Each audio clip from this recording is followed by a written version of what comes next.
I'm Stephanie Jaworski of joyofbaking.com. Today we're going to make Stollen, which is a German Christmas bread. And this is what it looks like. This bread is instantly recognizable, one, because it has that snowy white coating of powdered sugar, and two, because it has this hump that runs the entire length of the bread, and it is buttery rich. It's full of candied and dried fruit, almonds, lots of spices, really good. So the night before we actually make our dough, we need to do a couple of things. First, we need to make a sponge, which is kind of a fancy name for a little bit of bread dough. So you will, in a bowl, you will need a half a cup, 70 grams of all-purpose flour, or you may know that as plain flour. To that, I'm just going to add a little bit of yeast. I'm using 1/8 of a teaspoon of instant yeast. You can use either the SAF red or gold for this. And that is yeast that professionals use, and it gives really good rise. And two, what I like about it is you don't need to dissolve it first in a liquid. Now, can you use active dry? Yes, you can. You need to use about 30% more than instant yeast in this case, so just use a little more than 1/8 of a teaspoon. And then to that, I'm going to add some water. I'm going to add 1/4 cup minus a tablespoon, which is 50 grams. So, I haven't said, but if you have a scale, please use it. It's just way more accurate. So what I'm going to do is just stir these together. It's kind of a really easy bread dough. Just want to make sure that all the flour is moistened.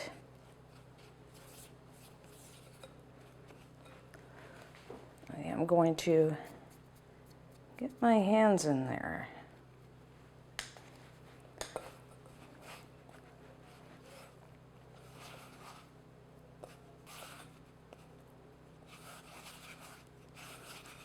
Okay, pretty easy. Just make sure all the flour is moistened. And then take a bowl. Now this will rise, so give it some room. Put it in a bowl, and then we're going to cover it with plastic wrap, and we're going to let this sit at room temperature overnight. So somewhere between, say, 12 up to 16 hours, and it will rise and become spongy, hence its name. And with this, we're going to add this tomorrow to our dough, and it's going to add extra flavor to our bread. So that's why you do a sponge or a starter. So besides that, the other thing, we might as well do some of our stuff ahead of time, is we're going to have a really nice spice mixture. So what I have here is 1/2 teaspoon of ground cinnamon, 1/2 teaspoon of ground cardamom, 1/2 teaspoon of ground allspice, 1/2 teaspoon of freshly grated nutmeg, and then just 1/4 teaspoon of ground cloves. That is our spice mixture. So I'm just going to put this in a bowl, cover it. I mean, you could do this days in advance. There's a lot of steps to a Stollen. It's not difficult, but there's just a lot of steps. So I try to do some things ahead of time. So we got that. And then we have a wonderful fruit and nut mixture. So I just have a container here. You can just have a bowl and cover it with plastic wrap. So what I have is 1 cup, which is about 130 grams of dark raisins. I'm using dark. Now you could use golden raisins, use some currants, you could use a combination of all those. I'll leave that up to you. And then for our candied fruit, I'm using 1/3 cup, 45 grams of the candied lemon peel, and 1/3 cup, 45 grams of the candied orange. They kind of look the same, but they taste different. Essentially, that's, orange and lemon peel in a sugar syrup. And then I'm adding 1/2 cup, 55 grams of slivered almonds. I did toast these, so you can do that either in a frying pan on the stove, or you could put them into a 350 degrees Fahrenheit, which is 180 degrees Celsius oven for, maybe about 8 minutes, just until you start to smell the almonds. And then just mix that together. And then I'm going to add about 2 tablespoons, 20 grams of rum. You could use the dark, or I don't have any dark, so I'm using light today. And we're gonna mix this together. Now, you want to cover it and refrigerate it at least overnight. But I find the longer you let this sit, the better it tastes. The raisins get softer, and so I do this like a week, 2 weeks, 3 weeks, and just put it into the refrigerator. So that's what we have to do at least the night before. And then when we come back, we will start our Stollen dough. So it's been more than 12 hours, so we are now ready to make the dough for our Stollen. So first, let's look at our sponge. As you can see, it did rise, and it is in fact spongy.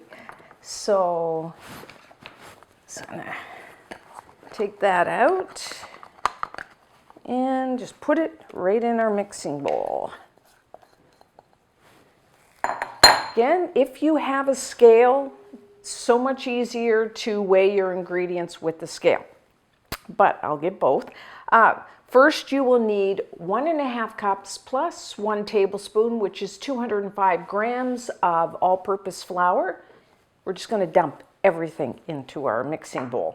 And then we have our spice mixture, which we did yesterday.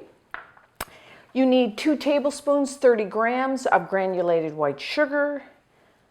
You need 3 3/4 teaspoons, 11 grams. Now I'm using SAF gold instant yeast. There's actually red, and then there's the gold. The reason I'm using the gold is because this dough has a lot of butter, and the gold is good for that. And then I'm putting in 1 1/4 teaspoons, 5 grams of kosher salt, and 1 3/4 teaspoons, 5 grams of dry malt diastatic powder. We use this, professionals use this in bread doughs because it breaks down the starch, so there's sugar for the yeast to feed on. Really, if you can't find it, there isn't a good substitute that I know of for it. So you can just leave it out because there is a little sugar in the dough. And let me see. Then we have the zest of both a lemon and an orange. The zest is the outer skin. I just use one of these graters. You could just use like the box grater as well. Put that in there. And then you will need 1/8 cup, 30 grams of just milk. Milk is cold. You want all the ingredients cold because this dough has a long mixing time. It's like kind of like a brioche. You got to mix it a long time. So, which warms up your dough. So it's better to use cold ingredients. And then I'm using 1 small egg, which is about 30 grams. Okay. Now, that's that. And then butter. We do need butter for this. You will need 12 tablespoons, which is 160 grams of unsalted butter. Have your butter cold.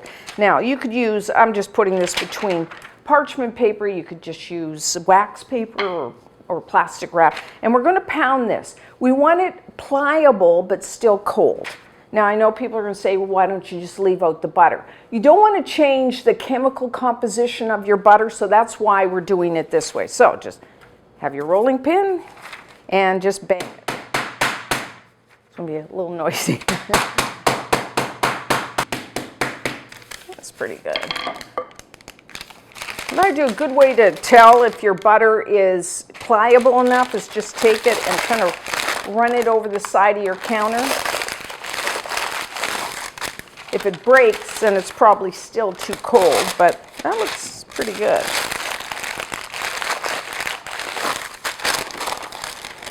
Okay, so that's our butter. So I'm just gonna and if you remember, we did do our fruit mixture. We're not going to add that right now. We're going to add that at the end. of our mixing, so I didn't forget about it.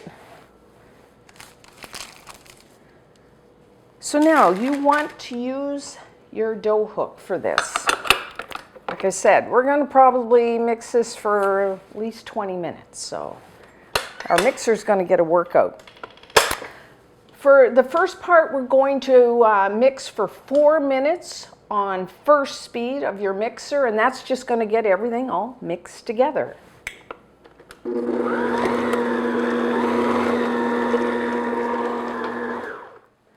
Okay, so that has been 4 minutes. And as you can see, everything's all just mixed together. So I'm just going to give that a quick scrape down. And then what we're going to do now is increase our mixer speed to number 2, the second speed.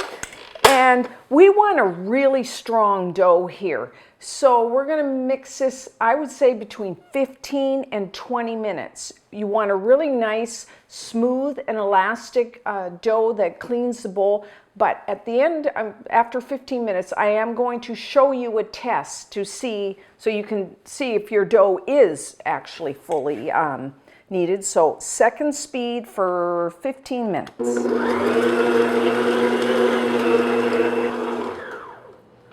Okay, so it's been 15, 16 minutes. As you can see, it has cleaned the bowl, whoop, and it is smooth and elastic. But I'm going to show you what is called the window pane test. So just take like and just kind of twist like that, don't yank it. Take a small like fistful of dough, and then what we're going to do is gently go around the edges, pull the dough. And what we're looking for is it to be like pretty, where we can stretch it and almost see through it, but it doesn't rip. Bit of an art to but do this gently, don't yank your dough. Looking pretty good. If you find it tearing, it's probably not enough strength to your dough, so beat it another minute or 2. Mine's ripping a little, but not. See, if you can see, I can pull it pretty good, but there is some rips. I'm going to beat it for like maybe another minute or so, and then check it again. We want a really strong, it's called intensive development. So just a little longer.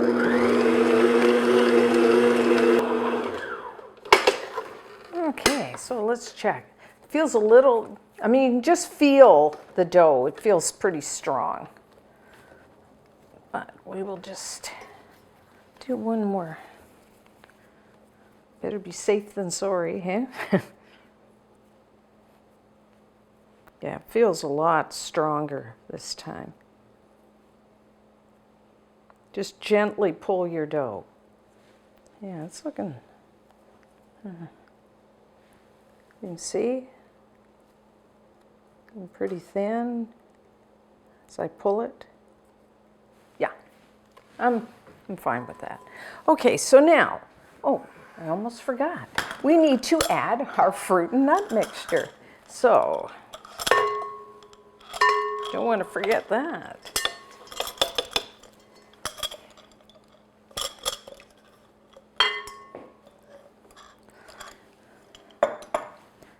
So now, all we have to do, I'm going to mix this. I'm just going to help it out a little bit. You could just knead it by hand. I'm just going to put the mixer on first speed and just, maybe beat it for a minute or so till all that fruit and nut is mixed in.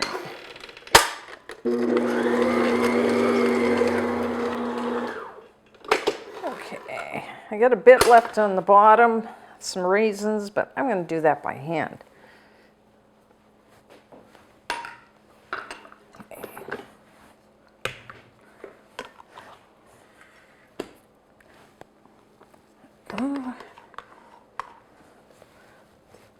It's really, as you saw, it's not, if you have a good mixer, and it just takes a while, but it's not difficult.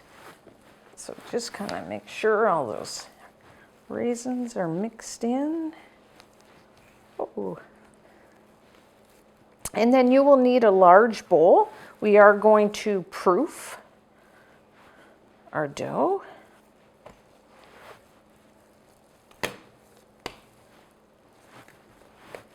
Okay, so that looks good.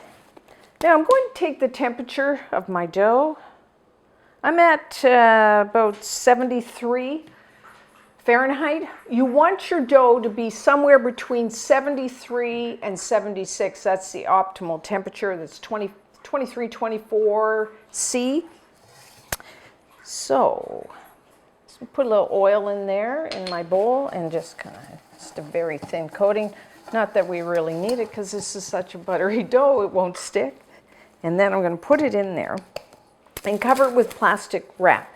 Now we're going to let this proof for, if your dough is at that desired temperature of 73 to 76 Fahrenheit, 23, 24 C, then let it proof for 1 hour. Now, if your room's a little cold, you will probably have to let your dough proof a little longer. Conversely, if it's warmer than that, then shorter time. If your kitchen is quite cold, one trick that I do is with a turned off oven, but put your dough in there and turn the oven light on, and that'll really warm it up. And it's kind of like a proofing box. So we're going to let this sit for an hour, and then we'll come back and pre-shape our dough. So our dough has been proofing for an hour, so we are ready to pre-shape. Now, this dough does not rise a lot. It's not like a regular bread dough that, doubles in size. So if you don't get a lot of rise, that is normal for this type. So now we're going to get 2 loaves out of this. So we're going to divide it in half. Don't rip your dough when you're cutting it. Use a knife or a bench scraper. And if you have a scale, it's about 430 grams per loaf. You can eyeball it or use your scale. And then we're going to pre-shape these into a round. So let's take one just on a very lightly floured surface. Pat it down. And then what I like to do is just grab the corners, kind of put it into the center like that, press down, flip it over, and then we want to get some tension on this. So what I do is I take and I kind of pull it back along, so you don't want much flour on your surface. Just pull it back. Get a nice round shape, or you can just kind of move it around like that. And just going to put a little flour down there on my board and just do the same thing for the second one.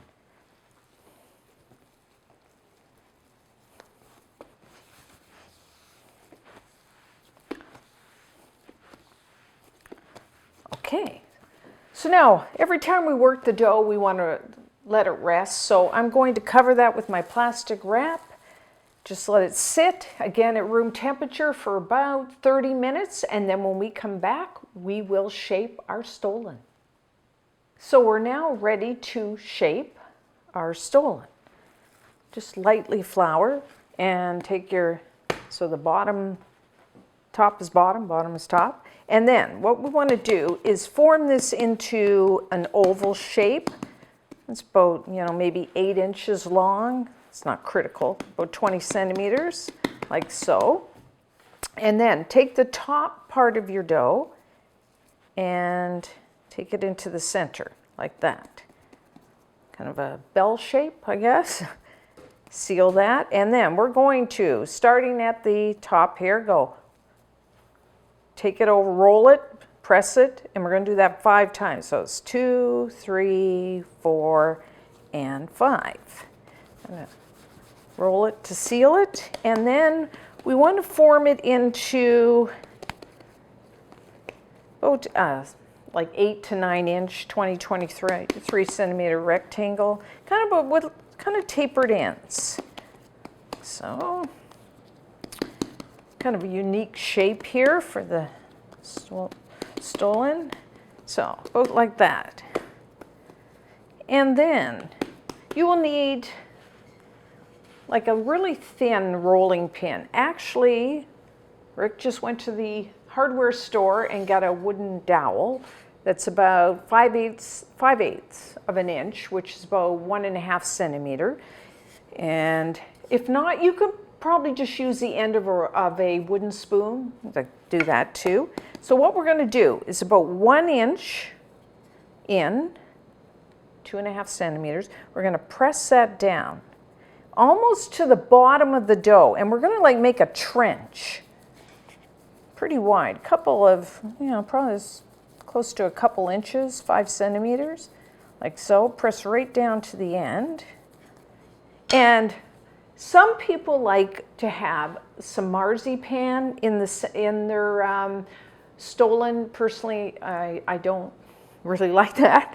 I find too sweet. But if you want to, what you can do is take about 50 grams of marzipan, roll it into a long rope, and then just put it right in here if you want to do that.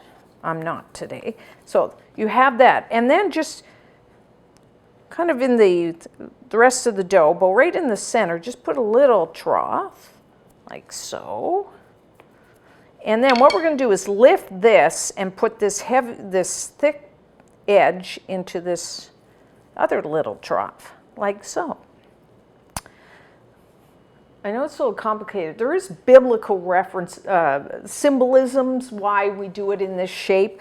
They say because we do cover this when it's finished baking with lots of powdered sugar. It's supposed to represent the baby Jesus wrapped in swaddling clothes. And the hump is supposed to represent the hump of the camel that the wise men rode into to see baby Jesus. So that's what some say.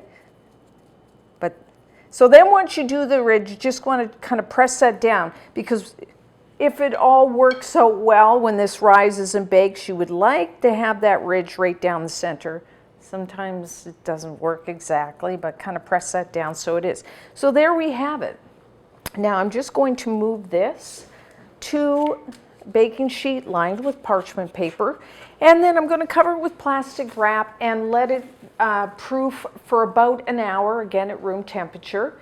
And then about 15-20 minutes, somewhere around there, before the end of the hour, preheat your oven to 375 degrees Fahrenheit, which is 190 degrees Celsius. So that's it. And then when we come back, we will bake them off.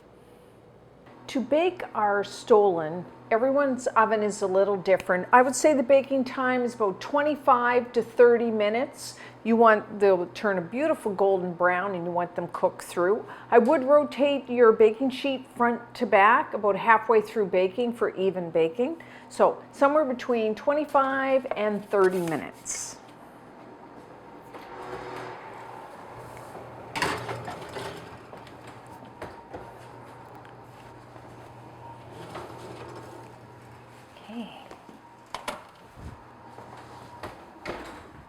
So our Stollen is now baked, beautiful golden brown.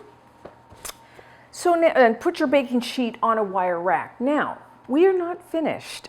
Stollen needs to be coated in 2 types of sugar. First, granulated white sugar, and then powdered sugar. So, and we have to do the granulated white sugar while the Stollen is still quite warm. So what you want to do is, just on a baking sheet or even on a plate, put about a cup, 200 grams of granulated white sugar, and then in a saucepan, plug my burner in, you will need to put in a small saucepan 6 tablespoons, about 85 grams of, I'm using unsalted butter here, and I'm just going to melt my butter. Okay, so our butter is melted. Let's take that off the heat, and then you will need a pastry brush. I'm wearing latex gloves. You don't have to. It's a little messy, so let's clean up. Now, some people like to melt the butter and put it in a bowl, and then they just take the whole Stollen and put it in the melted butter. Because I'm only doing 2, I'm not like in a bakery. I'm just going to take a pastry brush and brush the whole Stollen top, bottom sides in melted butter.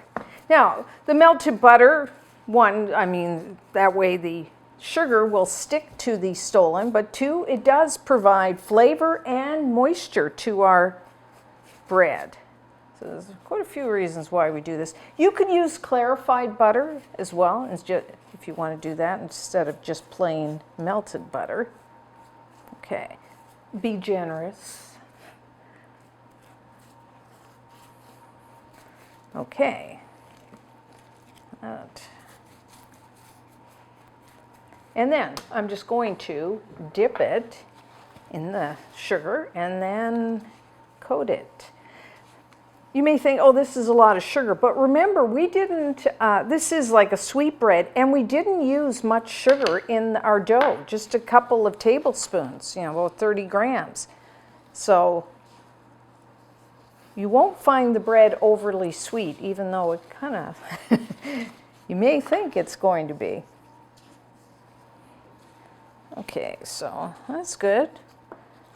And then I'm just going to kind of rid of the excess. And I'm going to do the same thing for the other bread.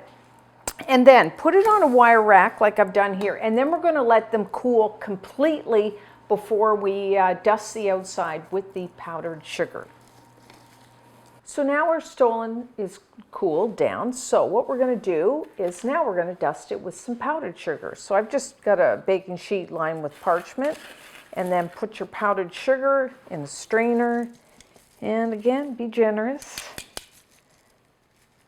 One side and the other side. Okay. And after you store this for like a day or 2, you will find that the sugar kind of almost forms like a really nice sugary crust. And so once you've done this, you can, Stollen freezes really well. I find I wrap it in foil, then either put it in a freezer bag or an airtight container. It stores very well. And sometimes you will have to dust it again before serving with some more powdered sugar. Normally I like to store these at least a day or so before cutting into them, but today we will slice it right away. It's still good. So, a couple slices here. Still a little fragile. Lots of powdered sugar. Oh, so doesn't that look gorgeous? See, the spices have colored the bread a really nice light brown, and then you can see all the fruit. So let's try a bit.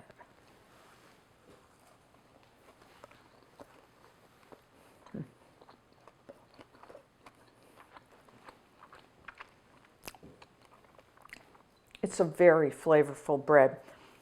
It's rich, it's buttery, it's soft, very moist. And you've got all those spices, and then you've got, all the fruit and the citrus zest. A wonderful, I mean, it really is a nice, flavorful bread. Really, any time of the year, this is perfect. Great to give as a gift. So try this one. And until next time, I'm Stephanie Jaworski of joybaking.com.